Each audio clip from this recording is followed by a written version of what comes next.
Բարև ձեզ սիրելի բարեկամներ, ես ուրախ եմ ողջունել ձեզ իմ աստղային խորհրդատու Աննե Հաղվերդյանի YouTube-յան ալիքում, որտեղ դուք կգտնեք ճշգրիտ կանխատեսումներ ինչպես համաշխարհային իրադարձությունների զարգացման, այնպես էլ Հայաստանի ապագայի մասին։ Եվ իհարկե ալիքի էջերում արկային կանխատեսումներ բոլոր կենդանակերպերի համար, ինչպես տարվա կտրվածքով, այնպես էլ ամսվա կտրվածքով արդեն պատրաստ են հուլիս ամսվա կանխատեսումներ, եթե չեք դիտել անպայման դիտեք այդ գերհետաքրքիր վիդեոն։ Սիրելի բարեկամներ, սա արտակարգ թողարկում է ձեր բազմաթիվ աղաչագին խնդրանքներով ես որոշեցի տեսագրել այս վիդեոն վերջին իրադարձությունների հետ կապված այդ հրոսակախմբերը պարզապես մեծականակ անթիվ անհամար հրոսակախմբեր, գիտեք որ հունիսի 27-ին գրոհել են Մարաթոր Սուրբ Էջմիածնի վեհարանը, հարձակվել են հոգևորականների վրա, քաշքշել, ծեծել եւ նպատակը նա էր, որ կանոնավորել, հարձակվել, չգիտեմ, տարբեր հակաօրինական գործողություններ անել Միքայել arczepiskopos Աճապահյանի հետ կապված։ Եվ սա իհարկե բացառիկ խայտարակություն է, խայտարակություն, համաշխարհային պատմության մեջ եւ ընդհանրապես եւ հատկապես հայ ժողովրդի պատմության մեջ, որովհետև այսպիսի բռնություններ, այդպիսի հետապնդումներ, այսպիսի ասպատակություններ, որ տեղի ունեցան հունիսի երկրորդ կեսին 2025 թվականի պարզապես երևի Մարաթորը չէր տեսել 1938 թվականից ստալինյան ռեպրեսիաներից սկսած այդպիսի բռնաճնշումներ մեր պատմության մեջ պարզապես չեն եղել։ Նու նաև Օսմանյան կայսրության այդ ջարդերի ժամանակ, 15 թվականին նույնպես տեղի են ունեցել ցեղասպանության, այսինքն ժամանակ նույնպես տեղի են ունեցել նմանատիպ գործողություններ հայ հոգևորականների դեմ ուղղված։ Այսինքն ինչ ենք մենք տեսնում ենք ցեղասպանական, նախացեղասպանական գործողությունների իրականացում այս թրքապատակ սատանայադավան իշխանությունների կողմից։ Այսինքն այն բոլոր քայլերի երթականությունը, որը կատարում էին Օսմանյան իշխանությունները, Օսմանյան կայսրության իշխանությունները, 1915 թվականին նույնությամբ կատարում են այս իշխանությունները արդեն 21-րդ դարի 20-ական թվականներին, դուք հասկանում եք ինչ վիճակում ենք մենք հայտնվել, այսինքն ինչ է այս գործողությունների բուն նպատակ, այսինքն գլխատել հայ ժողովրդին, հնարավորինս չեզոքացնել բոլոր մտավորականներին, բոլոր մեծահարուստներին, ովքեր ինչ-որ ազդեցություն ունեն, ում խոսքը ինչ-որ նշանակություն ունի, ում խոսքը հնչեղություն ունի հասարակության մեջ, սպանել նրանց, ինչպես օրինակ սպանեցին Արմեն Գրիգորյանին, բանտում ուղղակի նրան ոչնչացրեցին անհետ ինչ-որ այսպես կալանավորման պատճառ էին ընտրել, իբրև թե միջազգային հրահրել է, ատելության խոսք է ասել, հիմարություն եւ դրա հիման վրա այդ մարդուն պարզապես փակեցին եւ սպանեցին, ոչնչացրեցին։ Նու դա միայն մեկ օրինակ է, մեկ դրվագ է, իհարկե նույն կերպ վարվել են շատ այլ մարդկանց հետ եւ քաղբանտարկյալները պարզապես արդեն երևի Հայաստանի բանտերում այլևս տեղ չի մնացել որ քաղբանտարկյալների համար դե բոլորին չես կարող ձերբակալել Նիկո լավ լսի խոսքերս բոլորին չես կարող արժանացնել Բագրատ Սրբազանի Միքայել Աճապահյանի ճակատագրին չի ստացվելու քո մոտ իսկ ամբողջ ազգը սատար է կանգնելու իր եկեղեցուն եւ իր հոգեվորականներին որովհետև Սուրբ Էջմիածինը դա պարզապես այսպես տարածք չէ, որտեղ մարդիկ գալիս են երկրպագելու, կնքվելու, հարսանիքներ անցկացնելու եւ այլն։ Դա մեր ինքնության հիմքն է, դա այն սյունն է, որի շուրջ ձևավորվում է եւ ամրանում է մեր ինքնությունը։ Այսինքն այդ սյունը ջարդելով միայն հնարավոր է ոչնչացնել հայ ժողովրդի ինքնությունը, ընդհանրապես ինքնագիտակցությունը, նաև այս արևելյան Հայաստանի, այսինքն մեր պատմական հայրենիքի մի փոքր հատվածում հայի ընդհանրապես գոյությունը վերացնել։ Դա է այս իշխանությունների նպատակը։ Սա առանձին հոգևորականների դեմ հետապնդում չէ, սիրելի բարեկամներ։ Սա մեր ինքնության դեմ քայլ է, մեր գոյության ընդհանրապես այդ հիմքը, հիմնասյունը, ամենակարևոր հիմնասյունը, որը եկեղեցին է եւ Սուրբ Էջմիածինը, դա է մեր ինքնության հիմքը, այդ սյունը պետք է ոչնչացնել եւ դա հստակ թուրքական ծրագիր է, դա հստակ սիոնիստական ծրագիր է, կաս ընդհանրապես, որովհետեւ հայ ժողովուրդը դա քրիստոնեություն ընդունած պետականորեն առաջին ժողովուրդն է, որը ընդունել է պետականորեն քրիստոնեությունը, իսկ ջհուդները, սիոնիստները, նրանք առաջին դիմախոսներն են քրիստոնեության, նրանք չեն ցանկանում ընդունել, որ նրանց պատճառով, այսինքն ջհուդների պատճառով խաչվեց, հա, այսինքն այդ հանցագործությունը նրանց ոնց որ ասած խղճի վրա է, հա, Հիսուսը խաչվեց հենց նրանց կողմից, նրանք ազատեցին ավազակ վարավային եւ խաչեցին Քրիստոսին, այսինքն ինչ տեղի ունեցավ պատմականորեն նրանք հանդիսած աստվածասպան են ըստ էության, այդ ազգը, այդ ցեղը աստվածասպան է եւ նրանք բնականաբար իրենց ամբողջ գործունեության մեջ, ամբողջ պատմական ընթացքում պայքարում են քրիստոնեության դեմ եւ նամանավանդ հայ ժողովրդի դեմ, որը առաջին ընդունեց քրիստոնեություն, այսինքն բացի թուրք-ադրբեջանական շահառուներից, որոնք բնականաբար ակնհայտորեն երազում են եւ Նիկոլը կբերի եւ իրանց ոտքերի առաջ կգլորի ամենայն հայոց կաթողիկոս Գարիգինբեի գլուխը, նրա շահառուն ամենաառաջին շահառուն սիոնիստներն են եւ ջհուդները, ես ասեմ, շատ պարզ է, շատ հասկանալի եւ շատ պարզ է, որովհետեւ նրանք չեն կարողանում մարսեն այդ պատմական մեղքը, այդ պատմական խարանը, որը նրանց վրա այս 2000 տարիների ընթացքում դրված է։ Եվ ինչու Նիկոլը հարձակվեց Էջմիածնի վրա, դա շատ կարևոր հարց է, այդ հարցը հուզում է բոլորիս։ Սիրելիներս, ընդհանրապես հայ ենթագիտակցության մեջ, հայ ժողովրդի գենետիկայի մեջ, այսինքն մեր արյան մեջ, հա, ով հայ է իսկապես, 3 սրբություններ կան, որոնք անանցանելի են, որոնք եղել են միշտ, անգամ նախաքրիստոնեական շրջանում, դա խաչն է,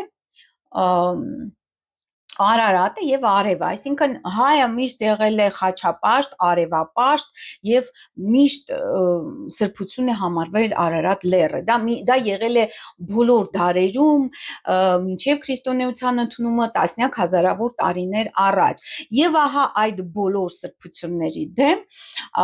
սրբազան պատերազմ է հայտարարել այս սատանայադավան եւ նեռապաշտ Նիկոլ Փաշինյանը, որովհետեւ նա իրապես նեռապաշտ է, նա վատանում է խաչից, նա վախենում է խաչից, նա ոչ թե վատանում է, վախենում է խաչից։ Եթե հիշեք մի քանի տարի առաջ այս դեպքերից, այսինքն այս հունիսյան իրադարձությունից մի քանի տարի առաջ Նիկոլ Փաշինյանը բողոքում էր, թե ամբողջ ճանապարհներին ինչ որ 5 կահույքի մասերից, չգիտեմ, ինչ որ խողովակներից պատրաստված են խաչեր, քիչ ամնում խաչքարը վերցնեք, ասում է կախեք ձեր վզից, այսինքն դա խոսում է այն մասին, որ այս մարդը վախենում է խաչից, իսկ խաչից ով է վախենում, իհարկե նեռը, որովհետև նեռը դա խաչի ամենամեծ թշնամին է եւ խաչի ամենամեծ հակառակորդն է եւ նա պետք է գա իշխանության, հա, այս աշխարհի թագավոր, այս աշխարհի իշխան, այսպես կոչված, այդ նեռը պետք է գա իշխանության եւ դրա համար պետք է ինչ անել, ոչնչացնել խաչը, պետք է խաչապաշտ ժողովուրդներին կոտորել, դրա մասին է այս խոսակցությունը։ Արարատը նույնը ասում է Մասիսը դա մեր տարածքում չէ, դա մեր լեռը չէ, պետք է պաշտել Արագածը, դա նույնպես անհեթեթություն է, եւ երրորդը դե նա չի կարող արգելել արևի սերը հայրի դեպի արևը, դեպի դա Մի այլ կարգի նույնպես Արեգակը միշտ եղել է հայ ժողովրդի պաշտամունքի առարկա եւ հենց Արեգակի պաշտամունքից արդեն ձևավորվել է նաեւ խաչի պաշտամունքը եւ պետք է ասել, որ բոլոր դարերում, անգամ նախաքրիստոնեական շրջանում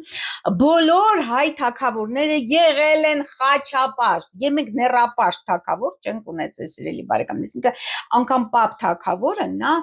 նեռապաշտ չէր ըստ էության, նա պայքարում էր ոչ երևույթների դեմ, այսինքն այդ ավատատիրական հասարակարգի դեմ, որ մասնատված էր Հայաստանը, դա ուրիշ պատմություն է։ Նա իրեն երբ համատում է Պապ թագավորի հետ, պատմականորեն այդ զուգահեռները կարող է արտաքուզ դա նմանություն ունենա, բայց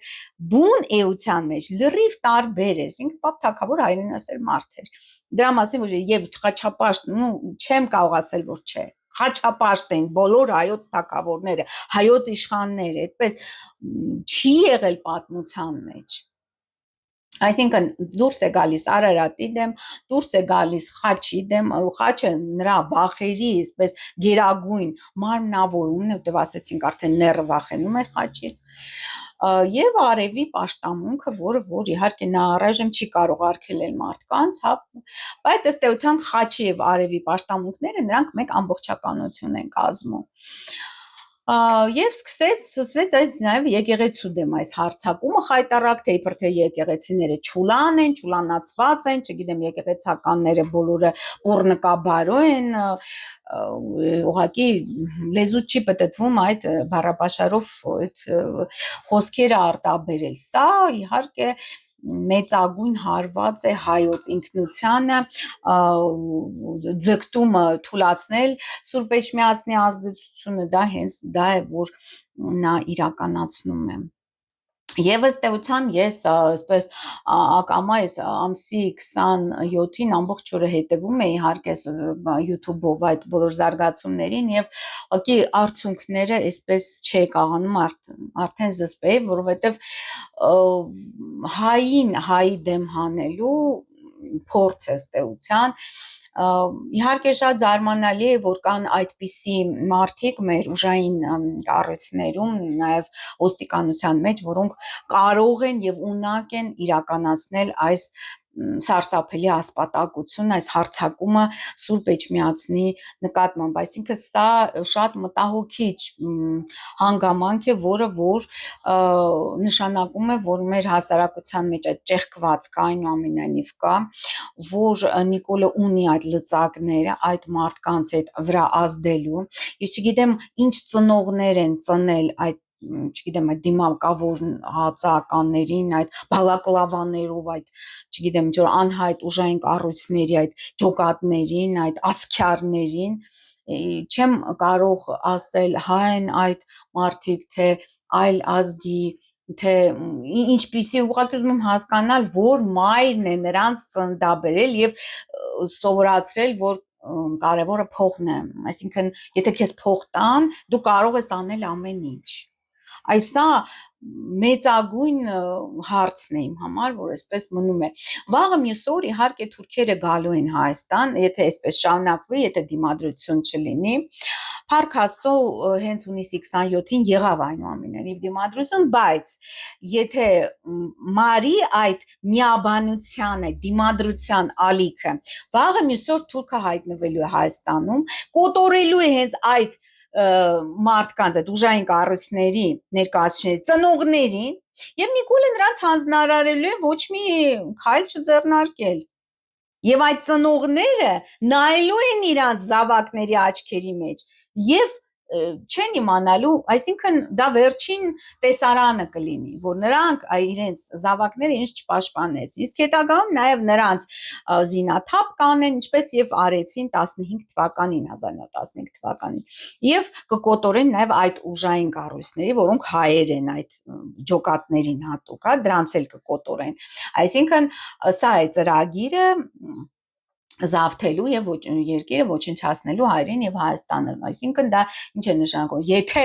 այդ ուժային կառույցի ներկայացուցիչը ոստիկանը կարող է ունակ է հարձակվել Սուրբ Էջմիածնի վրա, հարձակվել, չգիտեմ, arczepiskopos-ի վրա, նամանավանդ հաջորդ քայլը լինելու ամենանավանականությամբ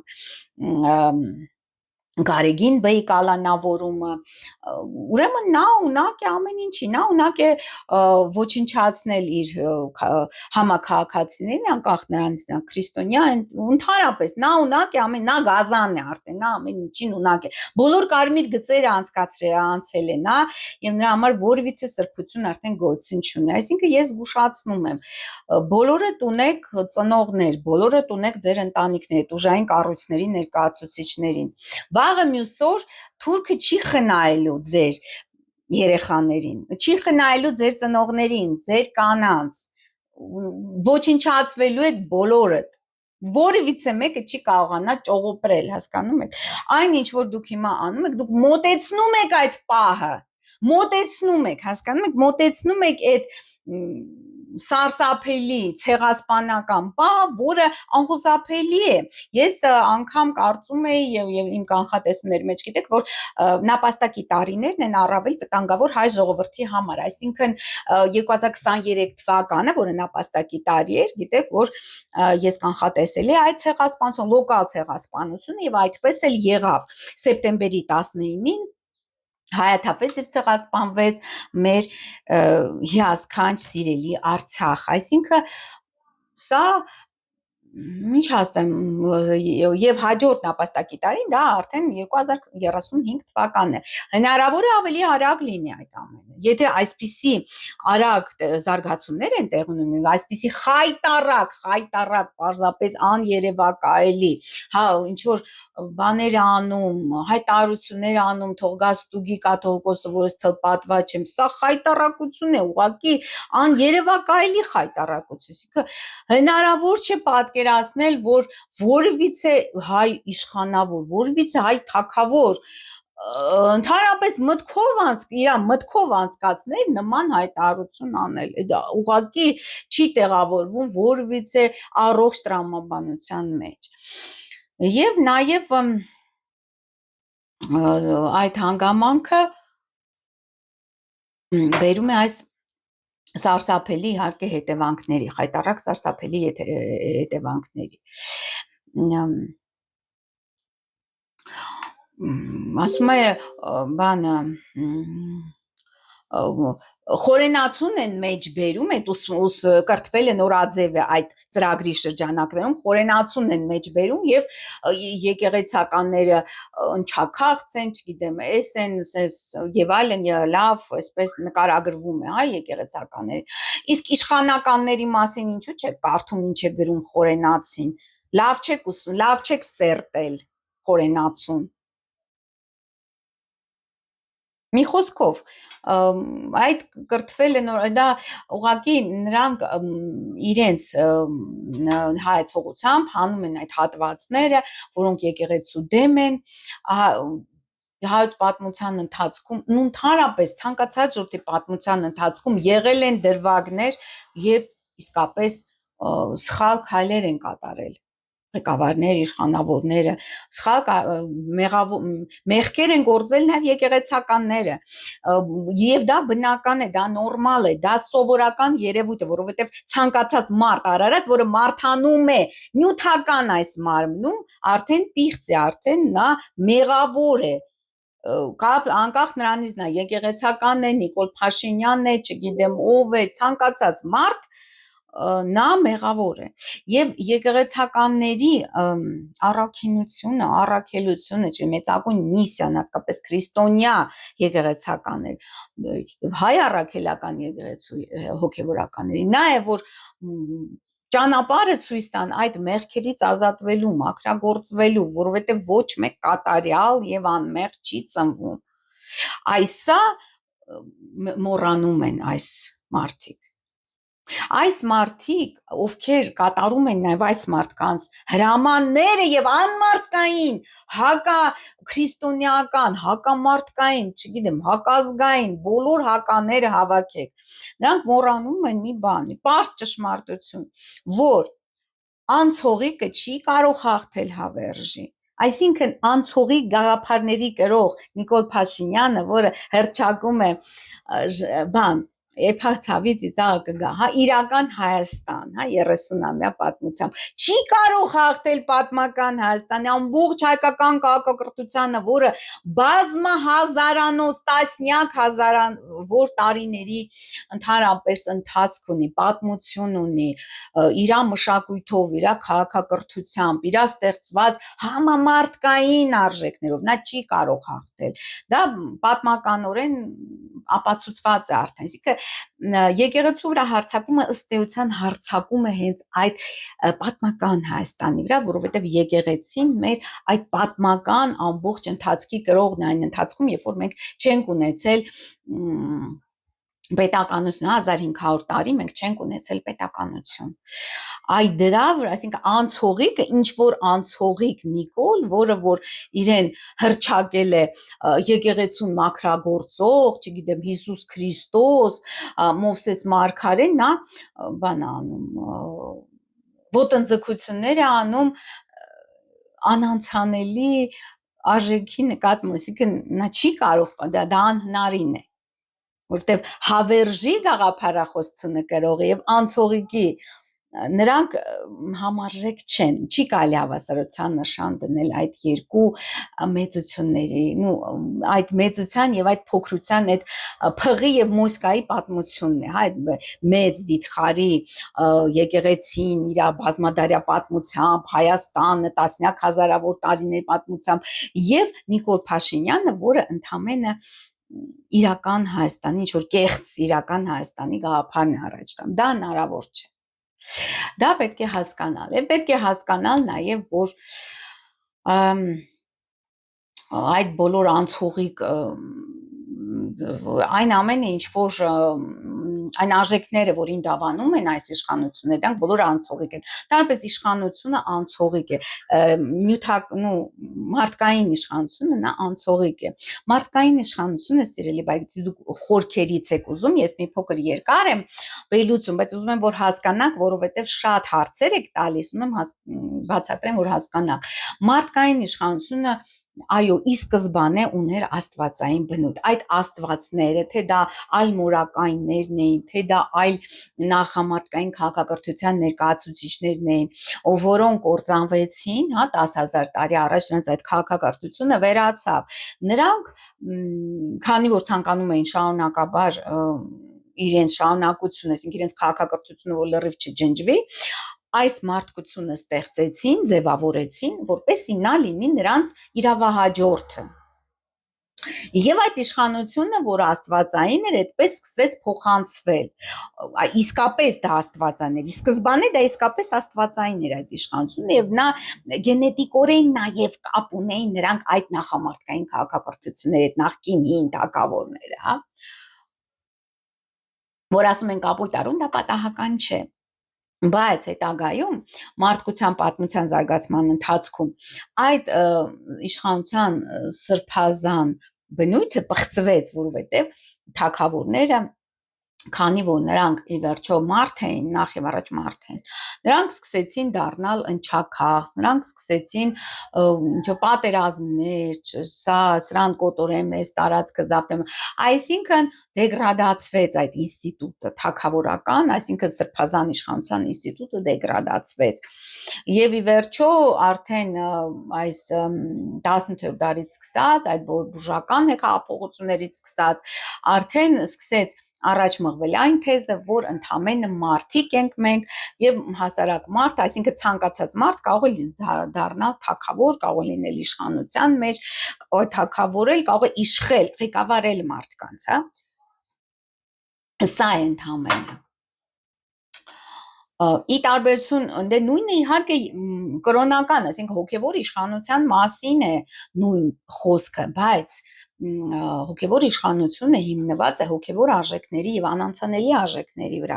իսկ մարդկային, այսինքն քաղաքացիական իշխանությունը նա հիմնված է անցողիկ արժեքների վրա,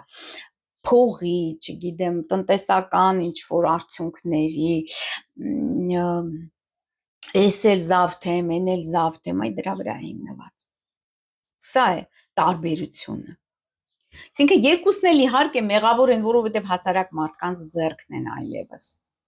բայց հոգևոր իշխանությունը կրում է այդ անանցանելի արժեքները, իսկ հանդիսանում է այդ արժեքների կրողը, հանդիսանում է հավերժական արժեքն, հավերժական կյանքի, հավերժական սիրո, հավերժական հույսի, հավերժական հավատի կրողը։ Իսկ Նիկոլ Փաշինյանը ընդամենը իր կողմից հորինած իրական Հայաստանն է գովաբանում գիշեր-ցերեկ, որը որ իհարկե իր տակ որևիցե հոգևոր հիմքեր չունի։ Այդ դա պետք չէ մոռանալ, դա պետք է միշտ հիշել եւ հասկանալ, որ չի կարող անցողիկը հաղթել հավերժին։ Ոյ, շատ խոսեցի, սիրելի բարեկամներ, այժմ դուք հարցնում եք նախ Միքայել Աճապահյանի ճակատագրի մասին, շատ մենք բոլորս մտահոգված ենք իհարկե, նա բավականին ակտիվ հասարակական գործունեություններ ծավալում վերջին տարիների ընթացքում, նաև Բագրատ Սրբազանի կողքներ մշտապես կանգնած, եւ իհարկե հարց է առաջանում նրա ընդհանրապես դերակատարության մասին, թե ինչ անձնավորություն է, ինչ մարդ է, բաց աղբյուրներից հայտնի է, սիրելիներս, որ Միքայել Աճապահյանը ծնվել է դեկտեմբերի 27-ին 1963 թվականին, դե ժամը մենք ցավալիորեն չգիտենք, այստեղ երևում է մորակների կուտակում այծեղջյուր կենդանակերպում, նա բավականին տիպիկ այծեղջյուր է, արեգակը 4 աստիճան այծեղջյուրում, միջոց Հայաստանի Հանրապետության ծագող ասցենդենտի վրա, ծագող կետի վրա, ժամադիտակի վրա է գտնվում Միքայել Աճապահյանի արեգակը, որը որ նշանակում է, որ այս մարդը շատ կարևոր դերակատարություն ունի երրորդ հանրապետության ճակատագրում, իսկապես մեծ կարևորություն է ներկայացնում, ու այստեղ նաև ես կուզեմ համեմատել արդեն երրորդ հանրապետության հորոսկոպի հետ, այսինքն սեպտեմբերի 21, հա, ուրեմն 1991 թիվ եւ 14:47, ինչպես ես տուգաբանել եմ, ժամը գտել եմ։ Եվ այստեղ մենք ինչ ենք տեսնում, նաև նրա Միքայել Աճապահյանի այդ լուսնային հանգույցն է, նպատակային լուսնային հանգույց այդ առանցքը, նպատակային լուսնային հանգույցը գնում է դեպի Խեցգետին, իսկ հարավային անցյալ կյանքերի լուսնային հանգույցը գտնում է այծեղջյուրում։ Այսինքն հակառակ է պտտվում, քան Հայաստանի Հանրապետություն։ Հայաստանի Հանրապետության նպատակային լուսնային հանգույցը այծեղջյուրում է, իսկ ուրեմն հարավային հատված հանգույցը արդեն Խեցգետն ու նույնպես շատ հետաքրքիր է, որը նշանակում է, որ այս մարդը կարողանում է վերհանել մեր հասարակության մեջ առկա բոլոր խնդիրներն ու հարցերը, ճիշտ մեկնաբանել այդ ամենը։ Նաև այստեղ Սև լուսինը Մարս մորակի հետ է, Միքայել Աճապահյանի Մարսը բավականին հզոր էկզալտացված է 16 աստիճան այծեղջյուրում, դա նշանակում է շատ ուժեղ անձնավորություն է, սկզբունքային անձնավորություն է, համառ մարդ է, այսինքն նրան հեշտ չէ ջարդել, կոտրել, չգիտեմ ինչ որ կալանավորումներով լինի, թե այլ զանազան խոսակցություններով լինի, նրան հնարավոր չէ ջարդել, կոտրել։ Այստեղ Մերկուրին նույնպես խելքի բանականության մորակը ինձ շատ նաև տաղանդավոր մարդ է, գտնվում է հանճարեղության աստիճան, այսինքն նրա խոսքը շատ ազդեցիկ է, նրա խոսքը անմիջապես մխրճվում է մարդկային սրտերի, մարդկային հոգիների մեջ, եւ դրանով նա կարողանում է հաղթել, այսինքն նրա հաղթաթուղթը նրա խոսքն է, դա է կարևոր, եւ ըստ էության մենք տեսնում ենք իրականության դա համապատասխանում է, եւ այստեղ նաև միացած Հայաստանի Հանրապետության վերընթաց լուսնային հանգույցի սերը, դա շատ մեծ վտանգ է ստեղծում այս անձնավորության համար, այսինքն հնարավոր է նրա այդ ազատ խոսքը, նրա սուր խոսքը, որտեղ Մարսը Մերկուրի հետ, իմ մոտ էլ նույնպես Մարսը Մերկուրի հետ, այսինքն սուր խոսք է, հա, դա կարող է ազդել մարդկանց վրա եւ կարող է անգամ պատճառ դառնալ, որ ավելի երկար կալանք կիրառվի, այսինքն 2 ամիսը դա ես համարում եմ, որ այդ 2 ամիսը, որ բոլորին կալանավորել են, դա այդպես չի, իրականում կերկարացվի այդ կալանքը, որտեղ գիտեք Փաշինյանի հիմնական նպատակը դա Զանգեզուրի միջանցքը հանձն է, այսինքն բոլոր ադրբեջանա-թուրքական երազանքների իրագործումը եւ առաջին դա Զանգեզուրի միջանցքը հանձնելն է, իսկ դրա համար պետք է կոտրել ցանկացած դիմադրություն։ ու շատ բարդ ճակատագիր է այստեղ կապված Հայաստանի Հանրապետության հետ։ Այսինքն այս մարդը ինչ որ մեծ ազդեցություն ունի, մեծ դեր է կատարելու Հայաստանի երրորդ հանրապետության ճակատագրում։ Այստեղ Ուրան ու Նեպտունը Հայաստանի երրորդ հանրապետության բարձրագույն մոլորակները միացած են, այսպես ասած,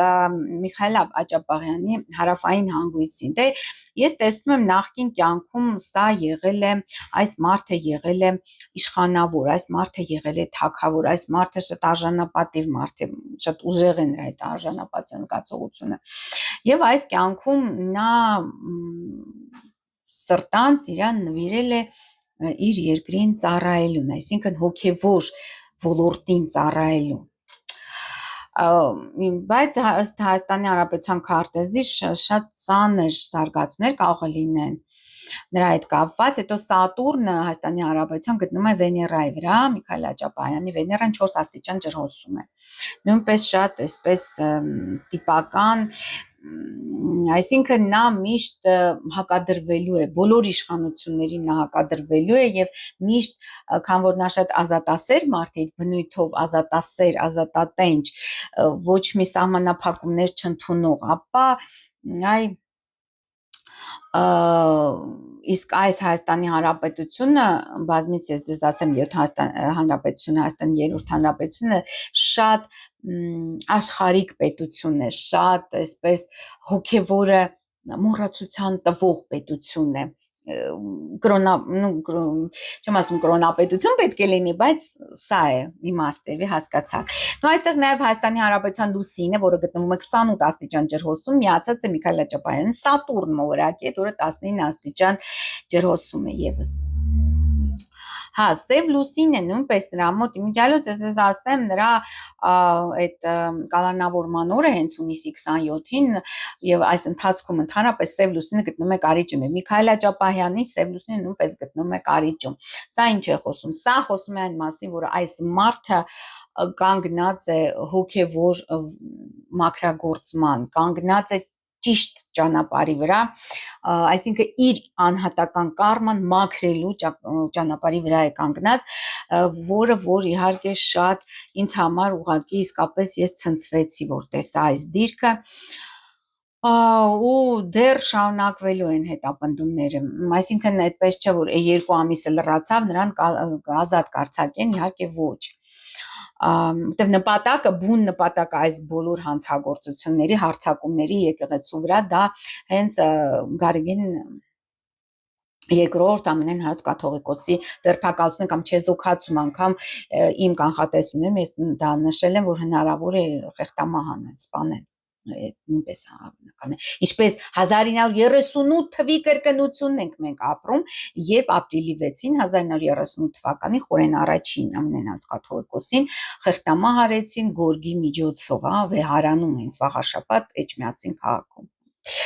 Սա շատ մեծ վտանգներ է ստեղծում, այս մարդու ընդհանրապես կալանավորումը իսկապես մեծ վտանգներ է ստեղծում հենց ամենայն հայոց կաթողիկոսի համար, Գարգին Բեի համար։ Հիմա ներկայացնեմ այդ օրը, հունիսի 27-ը, որը պատմական խայտառակություն է հայ ժողովրդի համար ու ընդհանրապես ամբողջ քրիստոնեական աշխարհի համար, դա ոչ միայն հայ ժողովրդի համար է խայտառակություն։ Այսինքն այդ երկրները, որոնք նույնպես քրիստոնյա են, այսինքն եվրոպական երկրները, ԱՄՆ-ն, չգիտեմ, Հարավային Ամերիկա երկրները, որոնք նույնպես այսպես մոլերանտ քրիստոնյաներ են, լռում են։ Նրանք ոչինչ, ոչ մի քննադատություն չհնչեցրեցին այս իշխանությունների հասցեին, որը որ նշանակում է լռելիայն համաձայն է, այսինքն ամբողջ քրիստոնեական աշխարհը խայտառակվեց։ Հռոմի պապից սկսած պետք է քննադատություն հնչեր այս իշխանությունների հանդեպ, բայց լռել են բոլորը։ Քար լռություն, այսինքն դա նշանակում է, որ սա իհարկե շատ այսպես լավ նախապատրաստված օպերացիա էր, հա։ Նո այս պահին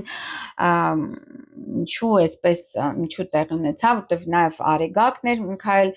Աջապահյանի Արեգակի դիմաց, հա, 6 աստիճան Խեցգետնում։ այդ պահին հունիսի 27-ին մարդասպանի, այսինքն նրանք պատրաստվում են ուրեմն բռնություն գործադրել, նրանք պատրաստվում են ուժային կառույցները ջարդել, հենց հոգևորականների ջարդել, վնասել, չգիտեմ, դաժե սպանել, պատրաստ են, ուղղակի մարդկանց հոծ բազմությունը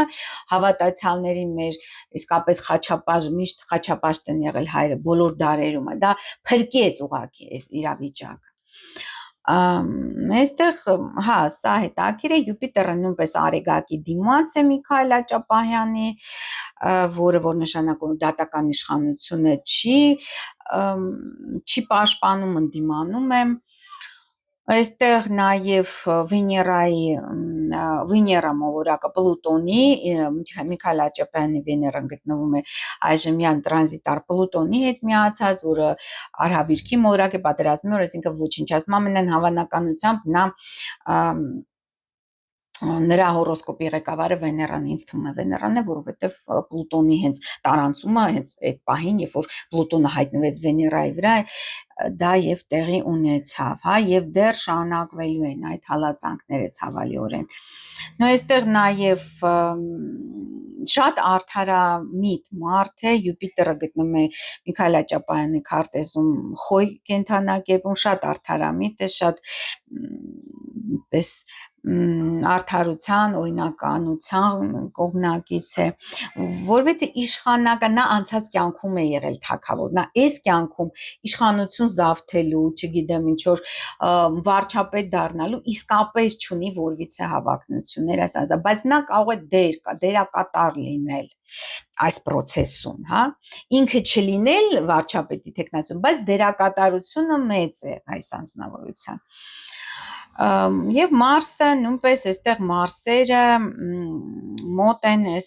հարավային հանգույցներից, այսինքն տրանզիտ եւ տրանզիտար Մարսը ինքը մոտ է կույս նշանում է գտնվում հարավային հանգույցը, կույսի 21 աստիճան եւ Միքայել Աճապահյանի Մարսը նույնպես այստեղ,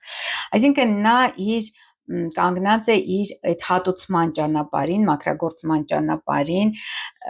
նաեւ սրբացման ճանապարհին է կանգնած, հա, տեսեք Սև լուսնի վերադարձի ժամանակ այս ամենը տեղի ունեցավ եւ ինձ թվում է դեռ շարունակվելու են հետապնդումները։ Մինչդեռ Միքայել Աճապահյանը ծնվել է 12-րդ լուսնային օրը, որը Գրալի գավաթի խորհուրդ ունի, այսինքն նա հենց այդ Գրալի գավաթը, գիտեք, որտեղ հավաքել են Հիսուս Քրիստոսի արունը, հա, այդ խաչելությունից հետո, նրան խաչելուց հետո, այդ օրն է ծնվել, որը շատ սուրբ օր է, շատ հզոր օր է, էներգետիկ օր է, դա պատահական չէ իհարկե։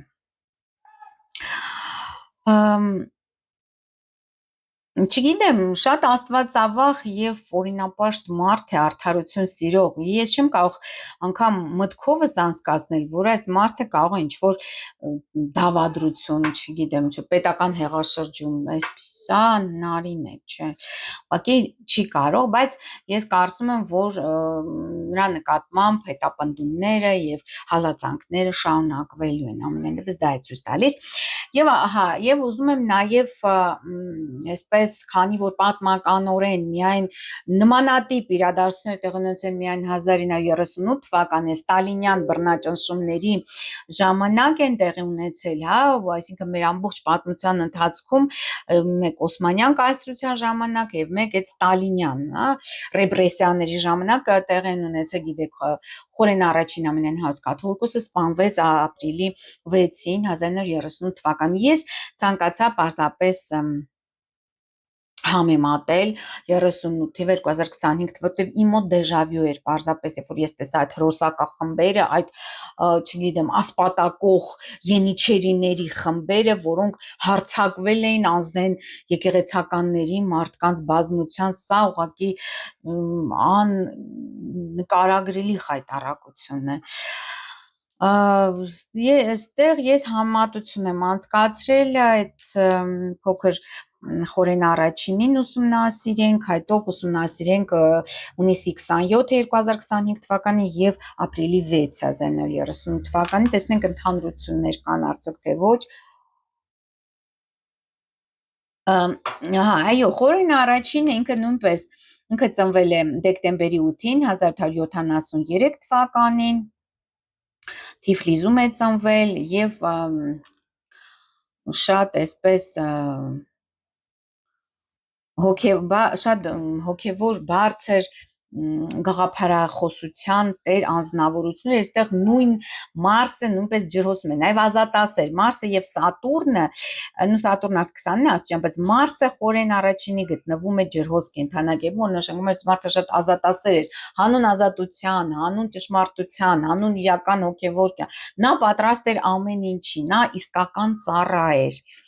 եւ նրան պատրաստում են արդեն խեղդամահ անել եւ պահանջում էին բոլշևիկները պահանջում էին այդ Էջմիածնի գանձեն, ասեց ես ընդամենը պահակ եմ, ես ծառա եմ, իմ վրայով անցեք ու նրան գորգով այդպես խեղդամահ արեցին։ Իհարկե տարբեր կոնտեքստներ են պատմական, բայց ընդհանրություններ շատ կա իհարկե Միքայել arczepiskopos-ի այդ հորոսկոպի եւ խորեն առաջինի այդ կաթողիկոսի, հա, միջև ընդհանրություններ իսկապես կան, շատ հետաքրքիր է։ Այս մարդու սպանությունը մեծագույն խարան է թողել, մեծագույն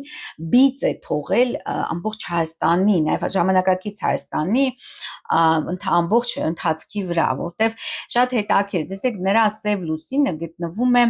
23 աստիճան կույս կենդանակերպում եւ անմիջական միացած է Հայաստանի Հանրապետության արեգակետ, այսինքն այդ սև հանցագործությունը, այ ամեղ մարդու սպանությունը, որը որ ընդհանրապես սպանությունը դեռ ինչ որտեղ կարող է ներվել, բայց ամեղ մարդու սպանությունը, սա իսկապես նվիրյալի սպանությունը, դա մեծագույն մեղք է, այսինքն ամբողջ մեր պետության վրա, հայ ժողովրդի պատմության վրա այդ բիծը կա եւ հիմա մենք հատուցում ենք դրա համար։ Տեսեք, այս սև լուսնի, ես հետ հիմա կհամեմատեմ խորեն առաջինի հորոսկոպը ժամանակակից Հայաստանցի երրորդ հանրապետության հորոսկոպի հետ, հա, սեպտեմբերի 21-ը։ Այդպես ես առաջի անգամ եմ այս ամենը նայում, ժամանակ չեմ ունեցել նախապատրաստվելու, սիրելի բարեկամներ, բայց արդեն պարզ է ինչ է տեղի ունենում, հա, շատ ահավոր զարգացումներ։ Եվ Արեգակը հենց սև լուսնի եւ Յուպիտերը արանքում են ընկած։ Այսինքն խորեն առաջինի սև լուսնի եւ Յուպիտերը գտնում են կույս նշանի վերջին աստիճան, Արեգակը այդտեղ հենց հայտնվել է։ Այսինքն մի կողմից նա հասկանում էր, որ այսինքն այդ հոգին ներել է այդ սպանողներին, դեռ հասկացել է, որ պարզապես պատմական ինչ-որ բարձ զարգացումների հետևանքով է այս ամենը տեղի ունեցել, բայց մյուս կողմից աստվածային պատիժը անպայման գալիս է եւ սա է այս պատիժը, իմ կարծիքով արդեն սա է Նիկոլ Փաշինյան's պատիժն է, սև լուսին է, այդ սև խարանը, որը մինչեւ հիմա մնացել է մեր վրա։ Հետաքրքիր է Սատուրն մորակի դիրքի նույնությունը եւ խորեն առաջինի հորոսկոպում աստղային քարտեզում եւ Հայաստանի երրորդ հանրապետության աստղային քարտեզում Սատուրնը գտնվում է 29 աստիճան, այդ ամենա 29 աստիճան 0 աստիճան, 29 0 աստիճան ջրհոս, այսինքն համարյա նույն կետերում են նրանք գտնվում։ Սա նշանակում է, որ այդ անօրենությունը, այդ մարդկային գազանային սպանությունը մեծ ազդեցություն է ունեցել եւ հիմա մեզ վնասում է եւ շարունակաբար ինչ որ այդ զարգացումները ինչ որ տեղի ունեն դրա հետևանքն է։ Ну, այսքանը թերևս շատ չխորանանք, իսկապես շատ հետաքրքիր քարտեզ է, շատ հետաքրքիր անձնավորություն է եղել, հոգևոր, լուսավոր, պայծառ հոգի է եղել։ Ես ճիշտ ասած նրա գործունեությանը ծանոթ չեմ, բայց աստղային քարտեզից երևում է, որ շատ վեհաշուկ, շատ ազգասեր, նվիրված անձնավորություն է եղել։ Լուսինը գտնվում է առյուծ կենդանակերպում եւ թագավորական աստիճան, 6 աստիճան առյուծում, ազնվական ծագման մասին է խոսում։ Իսկ այժմ մի փոքր հասկանանք, թե ինչքանով են այս ժամանակները 38 թիվը, 2025 թիվը, ինչ կապ կա այս իրադարձությունների միջև, որտեղ ըստ էության մենք ապրում ենք ստալինյան ռեպրեսիաների ժամանակաշրջանում, երբ բոլորին անգամ կարող են գալ եւ ձեզ կալանավորել նրա համար, որ դուք սատարել եք կամ ինչ որ ներկա եք եղել Բագրատ Սրբազանի այդ անցած տարվա հավաքներին մասնակցում եք ներկա։ Շատ ես հավանական եմ համարում, շատ ծանր զարգացումներ են սպասում, դեռ Նիկոլը ոչնչացնելու է բոլոր իր ընդդիմադիրներին, ընդդիմախոսներին, դա ըստ էության թուրքական պահանջ է, թուրք-ադրբեջանական պահանջ է, որ ընտրություններից ընդառաջ նրան պայման են դրել Զանգեզուրի միջանցքը եւ Գարեգին Բեի գլուխը։ Պարզ պահանջ են դրել նրա առաջ։ Սա է։ Մի փոքր փորձենք համեմատել։ Ես պարզապես, որպեսզի դուք պատկերացնեք այդ ընդհանրապես այս տեսակ հալածանքները հոգևորի նկատմամբ, սա բնորոշ է ամենախորացած, ամենասարսափելի դեսպոտիաներին պատմության ընթացքում այդպես եղել է իսկապես այդպիսի հալածանքներ, նախ Հռոմեական կայսրության, որը իր գոյության վերջին շրջանում ամենաայսպես տգեղ այդ դեսպոտիայի, տերորիզմի հասնող դեսպոտիայի կառավարման ձևը ուներ, հա, եւ Խորհրդային Միության այդ ռեպրեսիաների տարին սկիզբը, հա, ձևում Խորհրդային Միության պատմության։ Այս սա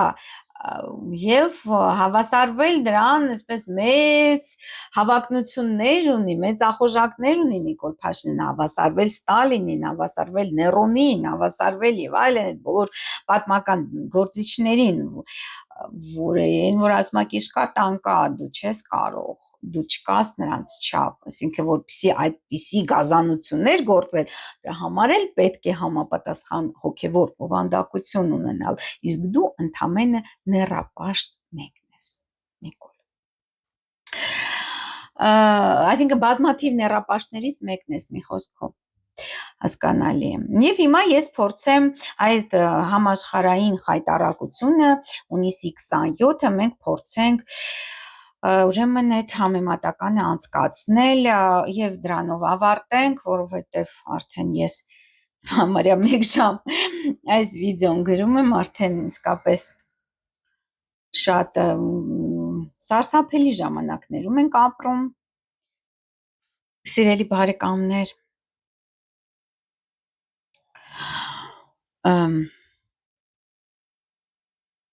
եւ փորձենք այդ համեմատականը անցկացնել, հա,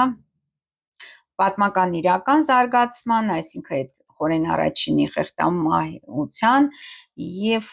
27-ի հունիսի մեր ժամանակների, հա,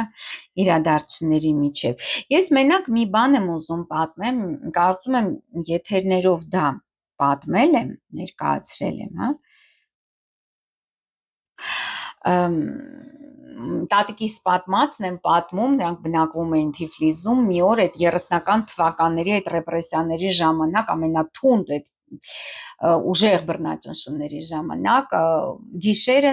նրանց դուռը ջարդեցին, մտան եւ տատիկիս մայրը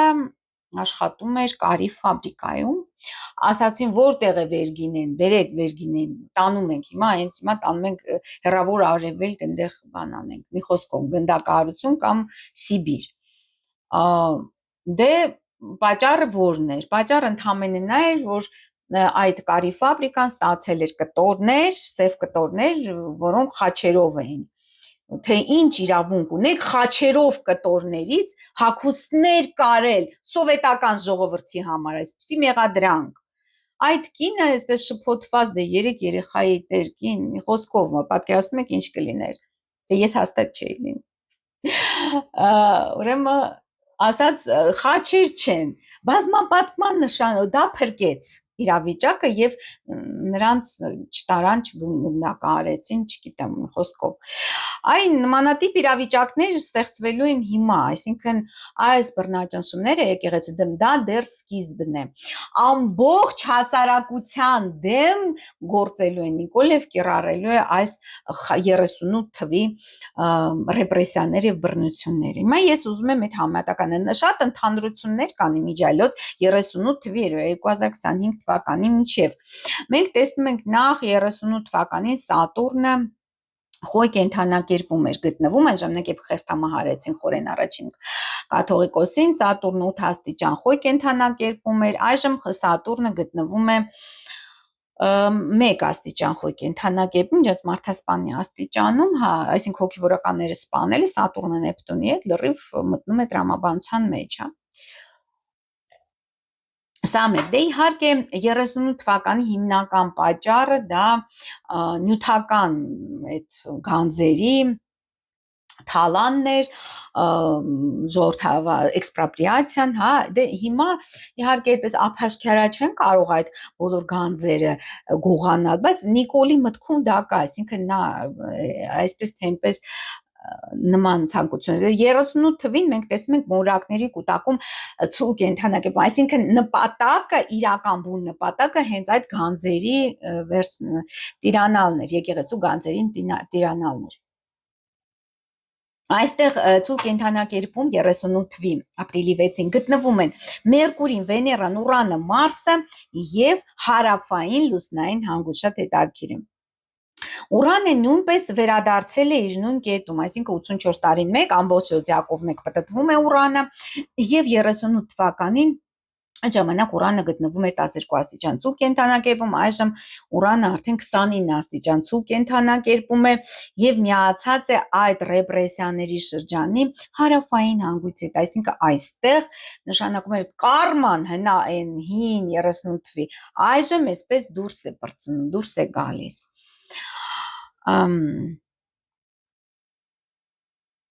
Այստեղ Սև լուսինը հետաքրքիր, շատ հետաքրքիր է, վայ։ Տեսեք, Սև լուսինը գտնվում է այծեղ ջուրում, իմիջիալոց Միքայել Սրբազանի արեգակի վրա այդ ռեպրեսիաների Սև լուսինը։ Այսինքն դրանով այդ անձնավորությամբ դուրս է գալիս այդ բացասական կարման, որ կա մեր աստղարանը, որը դժվար է մաքրել, անմեղ մարդու սպանությունը, սուրբ մարդու սպանությունը, դա ամենամեծ մեղքերից մեկն է ընդհանրապես իմ կարծիքով։ Եվ այստեղ որը որ ինքնական զոհաբերվում է ըստ էության հանուն իր հավատքի, հանուն իր ժողովրդի, հանուն հայոց պատմության, հանուն հայոց քաղաքակրթության, հենց այնպես չնա ուղղակի խեղտամա արվեց եւ վերջ, նա գաղափարական բանով էր զոհաբերվում, հա, իսկ դա շատ սարսափելի մեղք է իրականում։ Եվ ահա մենք տեսնում ենք այստեղ Սև լուսինը 25 թվականի իհարկե գտնվում է արդեն 10 աստիճան կարիճում, հա, այդ ակուլտ ճանաչողության մոգական աստիճանում, որը նույնպես շատ հետաքրքիր է։ Եվ Նեպտունը 38 թվականին գտնվում ապրիլի 6-ին գտնվում է 19 աստիճան կույս կենդանում, որը միացած է 25 թվականի հունիսի 27-ի հարավային հանգույցի հետ, որը նույնպես 20 գտնում է 21 աստիճան կույս կենդանակերպում եւ մարդասպանի աստիճան, այսինքն հոգեվորականների սպանություն, որը հենց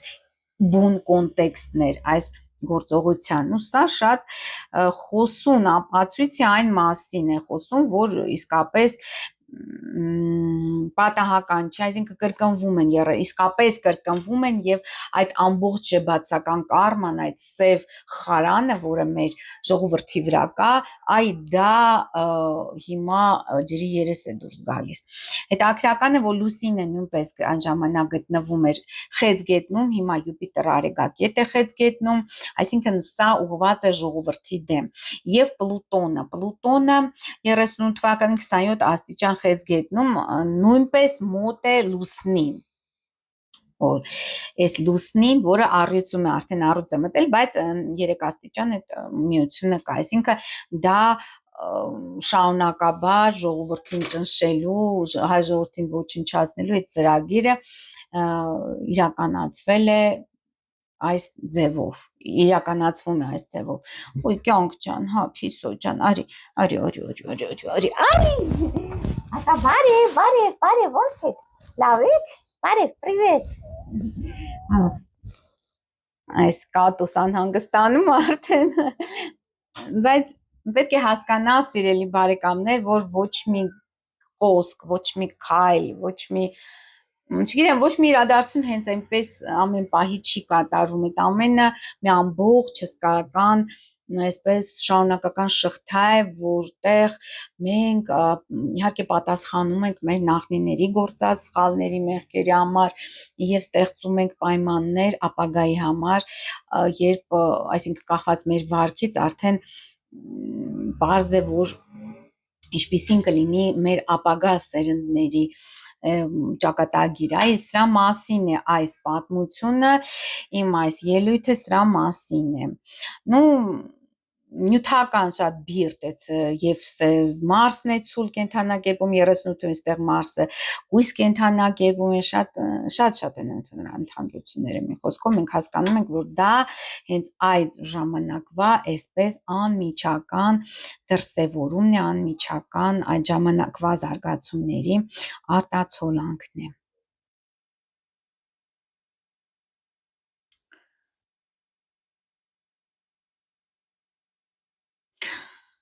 Մի խոսքով, սիրելիներս, շատ եթե խորանանք, շատ տարբեր, այսինքն իհարկե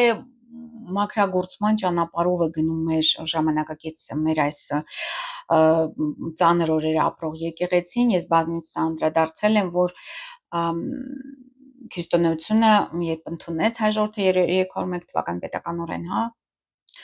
այդ ժամանակ Պլուտոնը նույնպես ջրհոսում էր, այսինքն ոչնչացվեցին բոլոր հին մեհյանները, բոլոր այդ հին հոգևոր կյանքը ոչնչացվեց եւ հիմա քարերը նաեւ հավաքելու ժամանակն է, նույնպես Պլուտոնը գտնվում է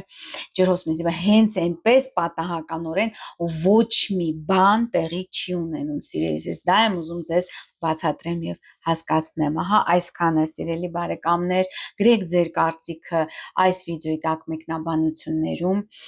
գրեք ինչ թեմաների շուրջ նույնպես կցանկանաք